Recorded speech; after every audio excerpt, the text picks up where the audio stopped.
Good day mga ka-technician. Maulang umaga sa ating lahat.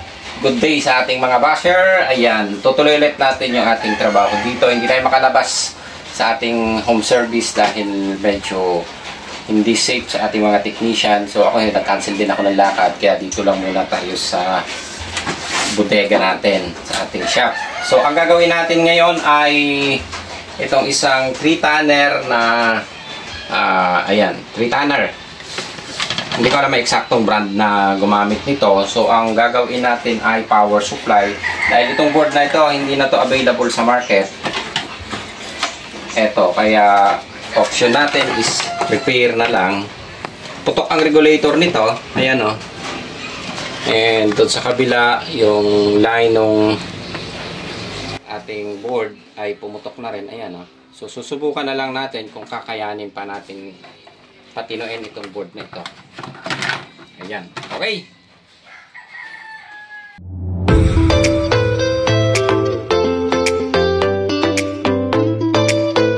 Okay, so yan yung board na gagawin natin. I-check lang muna natin yung primary and yung mga diode na to kung may problema. Ayan, so buo naman yung fuse natin. Diode sa secondary. Ayan, so wala akong nagka-camera kaya ipinokus ko lang yung camera.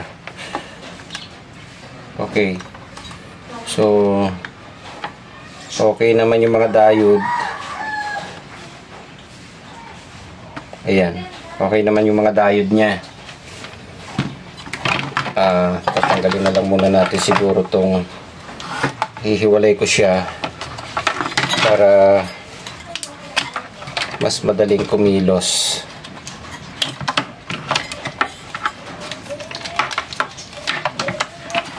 Ayan, so kakalasin ko tong connection.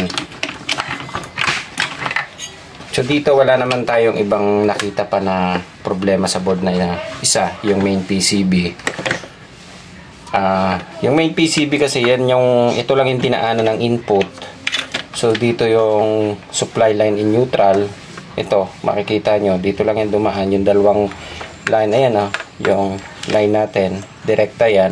So, dumaan lang siya, dumaan doon sa coil, ito, dumaan dito sa pangalawang coil, dumaan doon sa resistor, ito yung resistor, and syempre meron siyang relay. So, kaya sinasabi natin na standby siya, ang supply, kahit meron siyang relay dito, na papasok doon sa ating IPM module. So, meron siyang resistor, kaya naka-standby lagi ang supply niya. So, magsuswitch lang itong relay na ito kapag ini-on natin o nag-on na yung indoor. So, magsuswitch yung relay. Pero, yung standby supply niyan, laging nakapasok yan doon sa ating main PCB dahil meron tayong resistor. Kumbaga, nakaprotect lang siya. Mababa yung supply. Ang hindi gumagana lang doon sa atin is yung pinaka-IPM natin para sa compressor. Pero yung supply niya, naka-standby siya dahil meron siyang resistor. Kaya diretso siya. Kaya pag tinitingnan nyo yung papasok doon sa ating IPM module, makikita nyo yung resistance niya. Digital ang gagamitin natin.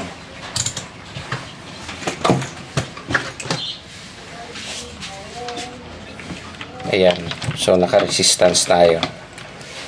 Ito yan. Yung line and supply natin. Line input, line neutral, and line and neutral supply natin. So, dito lang yan papasok sa ito. Dumaan na yan ng relay. Dumaan dito. Pero yung relay natin, di pa nagsuswitch on yan. Kaya yung nakukuha natin na resistance dyan.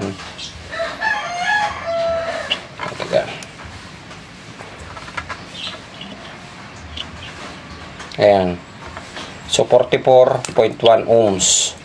So, dahil dumaan siya dito sa coil, sa dalawang coil, dumaan doon sa resistor. Iyan yung line natin. And, syempre, dadaan yan dito. Kapag nag-short na itong relay natin, mataas na yan, oh. Ito yan, oh. Kita nyo. Ang nakuha nating resistance dito, kapag dito tayo kumuha sa terminal ng relay na to, yan, oh. Makikita nyo, 0.4. Teka, ilalapat ko lang ng mabuti to kasi tumatanggal sa pagkakabit. Ayan, inipit ko na siya. Ayan 0.3 ohms.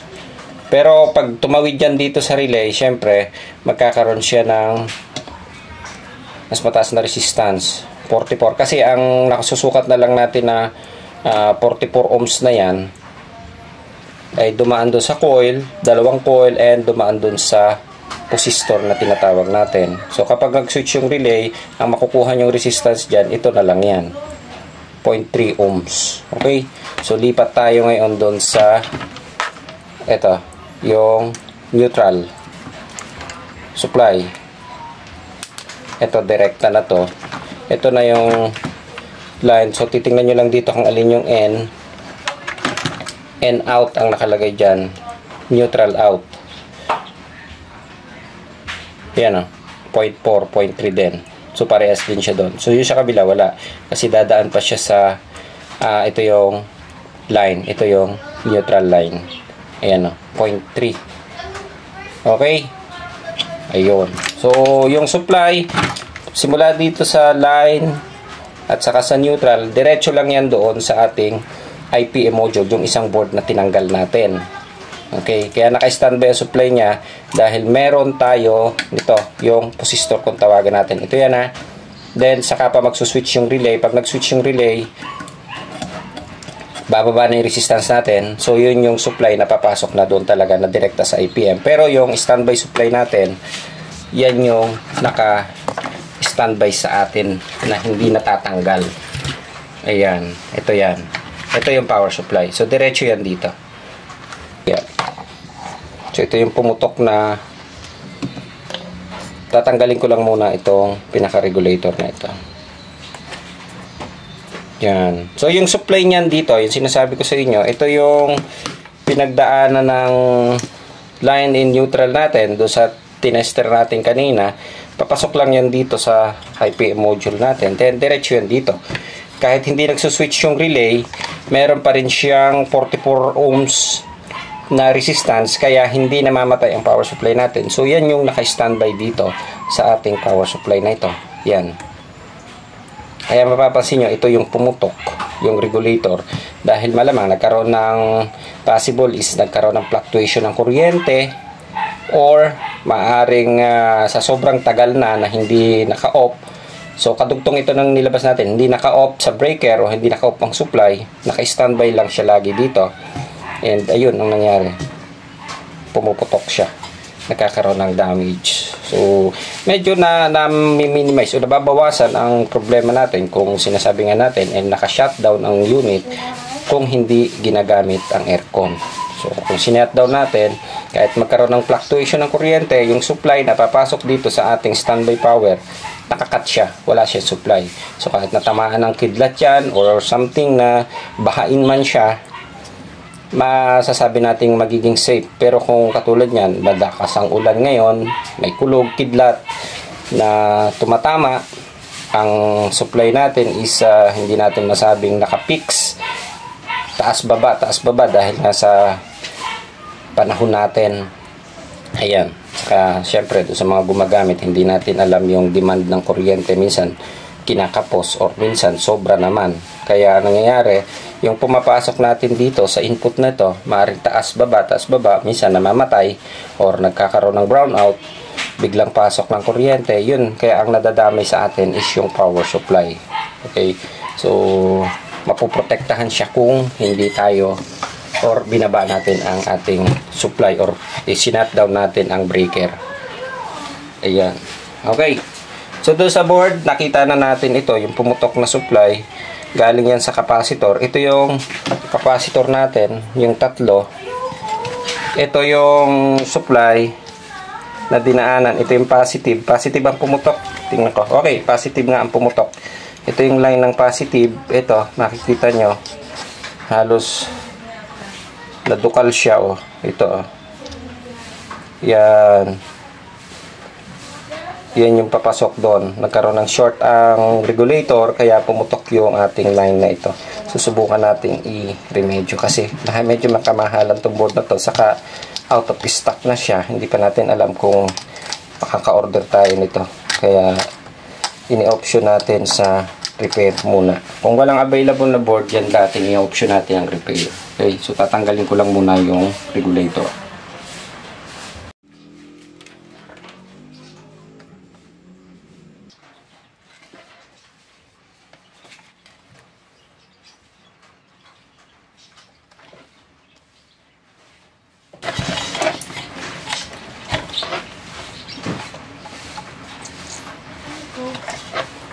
Ayan. So ito yung regulator, oh. Putok. Ayan. So binunot na lang natin. Hindi tayo gumamit ng soldering pump kasi mahirap tanggalin yung regulator na yan kapag gumamit pa tayo ng soldering pump. So ang ginawa natin, binunot na lang natin. Ininitan ko lang siya para mabunot ko siya. Ayan. So bunot na siya. Saka ko siya gagamitan ng soldering pump. Meron akong dalawang soldering pump na ginagamit. Meron isang maliit and yung malaki. Ayan. Minsan maliit na soldering pump ang ginagamit namin dito.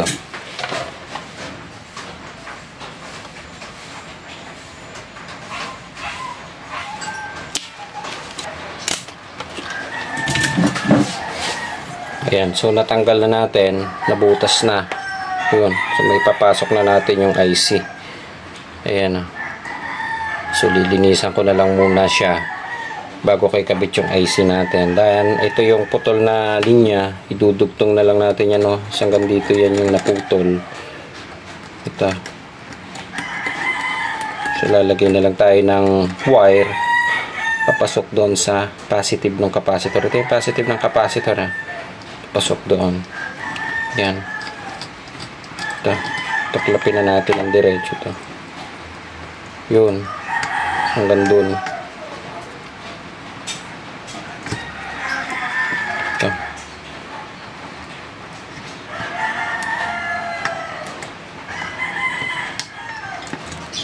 Okay.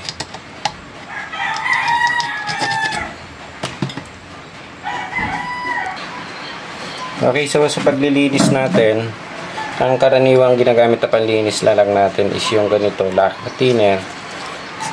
Ayan, so binabasa lang natin doon sa toothbrush and nililinis natin tong portion na pinagtanggalan natin. Minsan lahat to nililinis na namin ng lacquer thinner. Ayan. So yun na yung pangkaraniwan na ginagamit. Actually matagal na namin ginagamit yan. Yung since nung mag-start tayo ng pag-electronics, yan na yung ginagamit natin, lacquer thinner lang. So kinakaskas natin to kasi may coated din siya na para siyang varnish, kaya minsan mahirap tanggalin. Hindi siya katulad ng mga board ng TV, walang mga coated, kaya madaling baklasin ito kasi medyo mahirap tanggalin yung mga LED dahil dun sa coated nya. Ayan, tanggalin natin to.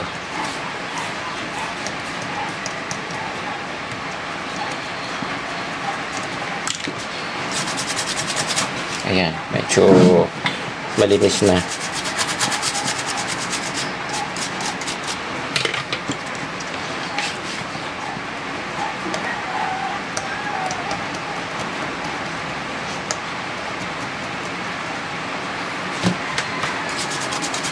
Okay.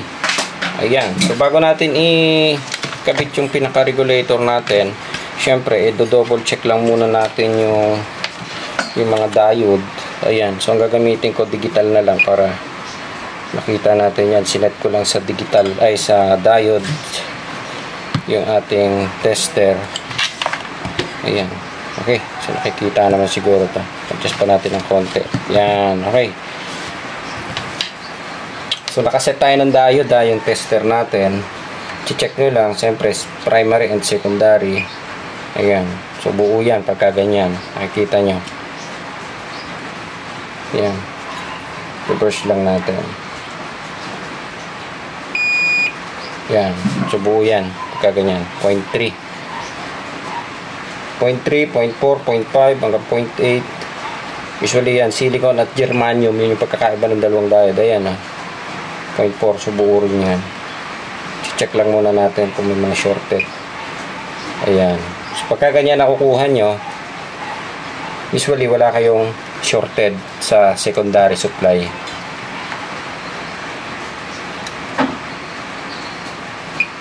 Ayan, okay naman. Then, punta kayo sa ohms. Tulad yan, nag-ohms. So, check nyo na rin. Pag digital kasi mas madali. Kasi makukuha nyo. Tingnan nyo na kami nag-open na resistor. Yan, isa-isahin nyo na. Actually, ginagawa nga namin, isa-isa na namin yan. Kasi ilang piraso naman. Kaysa mag-troubleshoot, sukat-sukat ka ng supply. Eh di, ang gawin mo, isa-isahin mo na lang na testerin yung mga parts. Kasi ilang piraso. Parang nasa 20 pieces lang naman yan. Kaysa naman mas matagalan ka na pa isa-isa na i-double check, i-check mo pa siya na papasukan mo ng supply. So dito pa lang, bago ka magpaandar, siguraduhin mo na kung may mga open resistor pa ba, shorted na diode. Ayan. So wala naman tayo nakikitang nag-open na mga resistor. Ayan, so far maayos naman siguro. Sana regulator lang.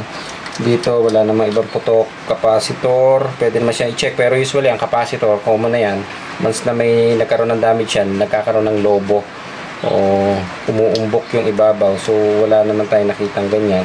And ito yung isa. Pagka ganito, ang i-check nyo, ito, hanapin nyo yung diode. Ito yung karaniwan na nasisira din sa mga ganyan. Ito. So, gagamitan na lang natin siya ng analog tester. Ito. Doon, kung nasundan nyo yung video natin, ito yung diode na tinutukoy natin. Then, yung apat na capacitor na yun, yun yung capacitor. Susundan nyo na lang yung video na nakaraan natin. Yung bagong upload lang natin din. Yan. Okay. So, ito yung negative niya. Ito yung positive. Ayan. So, ito yung AC input. Kapag wala ka nakuha din ibig sabihin, maaaring good ang diode mo. Ayan o. Itong dalawang terminal na to. So, yung bridge step diode natin. Ayan. Okay. So, wala naman siyang shorted. Then, ito. Then, pag ni-reverse natin, ito yung positive and negative. I-reverse natin. Ayan. So, dapat wala kayong makukuhang resistance kapag ni-reverse nyo. Then, ito yung negative. Ito yung positive, yung kulay red. Ayan. Kung makikita nyo ng maayos doon sa tester natin. Ayan. Okay. Ito, meron din resistance yan. Kasi ito yung negative yung nasa black na test prod natin. Ayan. So, ito yung mga minor repair kung tawagin namin, or ito yung mga common problem na chine-check namin dito. Kasi ito yung alam ko na medyo mas madali-dali yung masusundan. Ayan. So, good yung diode natin. Doon sa IPM, baliktarin natin. IPM, pwede nyo na rin man siyang i-check dito. Ito yung terminal ng compressor.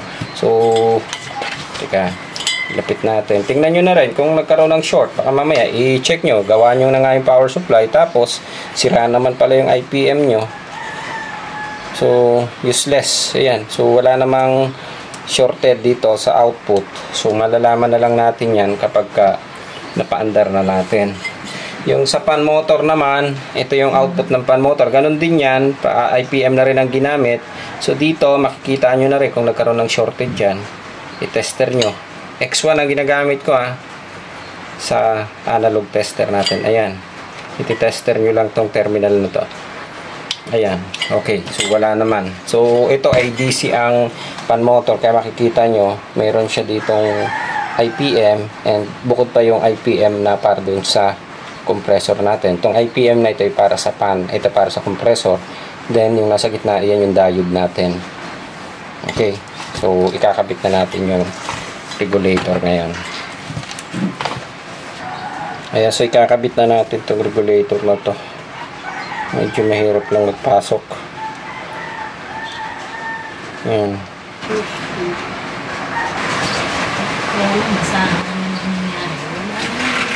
Ayan, so ito nga, pagkatapos ng 10 oras at 5 araw, naikabit na natin yung regulator. So medyo mahirap na talaga pag nagtatrabaho ka na may kalabuan ng mata. Yan. Okay.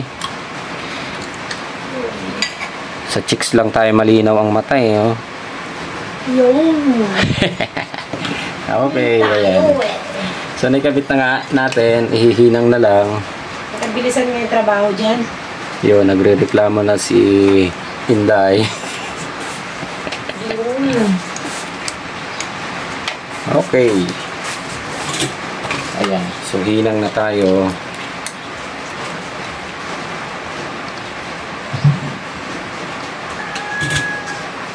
Ayan. So, nakabit na natin. Do-double check na lang natin kung walang nagdikit. Okay. And, syempre, ayan.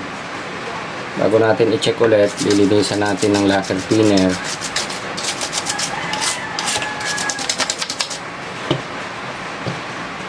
Yung mga dulo nito, tingnan natin kung nagkaroon ng shorted. So itong dalawa, hindi ko alam kung magkadikit talaga, pero sisilipin natin.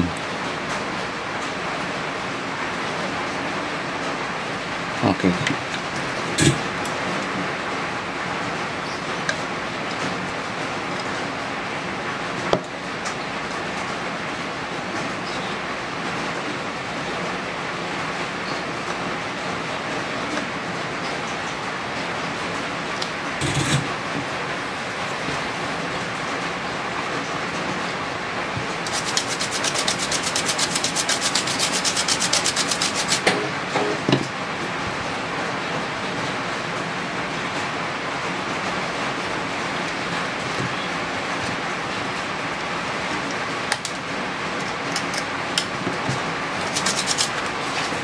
Ayan, so pagkatapos natin i-check at wala naman tayo nakitang shorted, ito na lang yung idudugtong natin, yung sa positive supply papunta dun sa ating IC. Ayan, so i-check lang natin kung nasaan yung ito yung positive na paanong capacitor, papunta lang yun dito. Ayan o. Then, yung naputol sa kanya, ito, yung line, naputol siya hanggang dito. Then, simula dito, papunta yan doon sa regulator na to. Yan o. Yan. Ito yung paanong regulator na kinabit natin, galing dito. So, dahil nag-short yung regulator, kaya nagkaroon ng putok itong linya na to. Yun. So, da-jumpera na lang natin siya ng wire. So, yan. Da-jumpera natin siya simula dito papunta, diretso na natin yan dito sa paanong capacitor, kasi dito rin naman yung tatakbo dito rin natin ilalagay yun. Okay, so umpisa natin din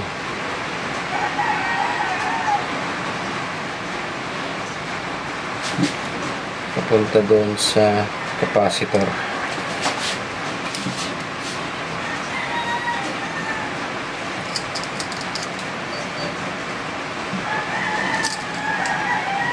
Ayun.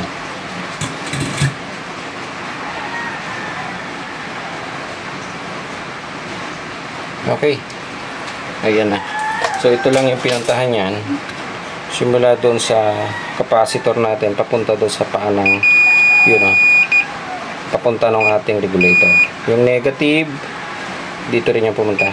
Yun o, negative doon sa kabila. So, okay na yung papasok natin dito, wala naman tayong nakuhang shorted, and double check na lang ulit natin. Ayan, sa paghahanap ng shorted nyan, like minsan hindi naiwasan, yung regulator natin is defective pala o may nagdikit, pwede na kayong dumirekta galing dito sa capacitor. Okay, so pwede na rin dito sa capacitor pala. Ito, gamitan nyo na lang ng digital. Ayun, magre-reflect yung ilaw natin. Okay, pwede dito positive and negative ng capacitor, wala naman. Ayan, so pag ni-reverse dapat wala yan. Or dumirekta kayo dito sa IC, hanapin nyo lang yung B+ o yung supply input at saka ground or negative. So wala naman, ito yung positive, ito ang positive, yung nasa may red, magkakaroon siya. Pag ni-reverse, dapat mawawala yan. Okay. So, wala tayong nakuhang shorted dito. And, double check natin doon sa papunta ng diode. So, naka X1 pa rin tayo.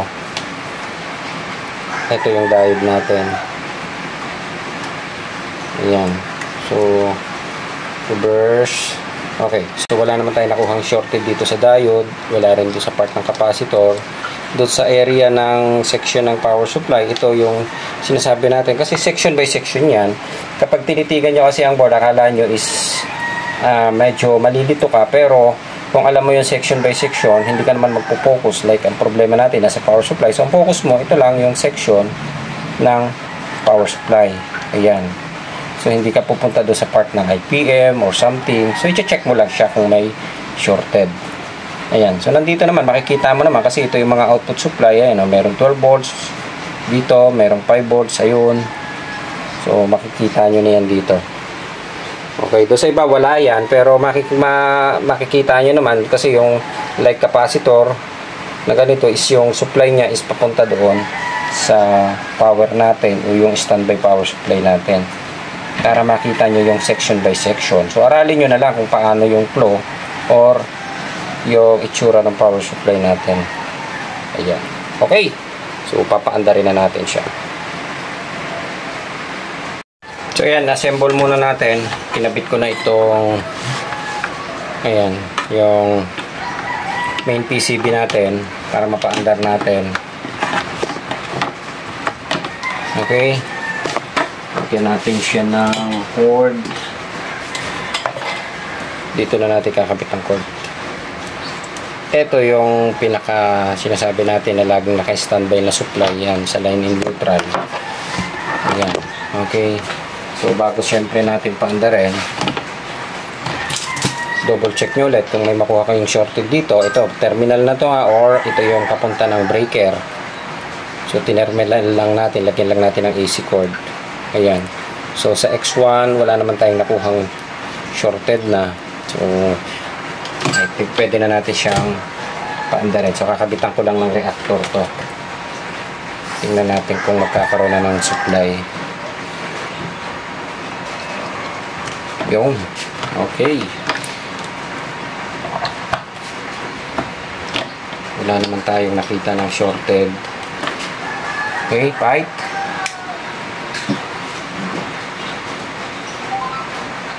Yun. Okay. So, tingin ko nabuhay na. Babalik ta rin ko muna ito. I-off ko lang. Para makita niyo yung display board. Yun, oh. Yun. Okay. So, buhay na yung unit natin. Yan. Ito. So, wala tayong mga sensor. Kaya na-detect niya yung F2 error. Okay na yan. Buo ng power supply. Ayan. Ayan. So, ito yung ginagano ko sa inyo na ito, yan, katulad yan, ito is flag or sabihin natin galing dun sa breaker. Diretso lang yan dito. Ito, this is yung digital lang gagamitin natin para mas makita nyo. Kasi pagka yung analog, medyo nagbablurred siya. Okay? So, ito yung isang paa. Ito yung diode, nasa kabilang side. Hanapin natin yung AC input. Ayan o. So makikita nyo 0.4. Ayan. So yung kabila, ito yan Teka, pakita ko lang ng mabuti. Ayan yung 0.4. Ito yung nasa red na hawak ko sa terminal or sabihin natin galing ito ng breaker. Then ito yung black galing doon sa kabila. Ito yun o. Yun. Yan. 0.4. So pag nilipat ko doon sa kabila, doon naman siya sa yan. Yan. So, 38 ohms. Kasi nga, ang nakukuha natin ay yung resistor. So, ibig sabihin, naka-standby pa rin yan kahit hindi mag-switch yung relay natin. Yan. Okay. So, papakita lang natin yung supply dito. Ayan. Paliktarin natin para mas ma-focus natin sa camera.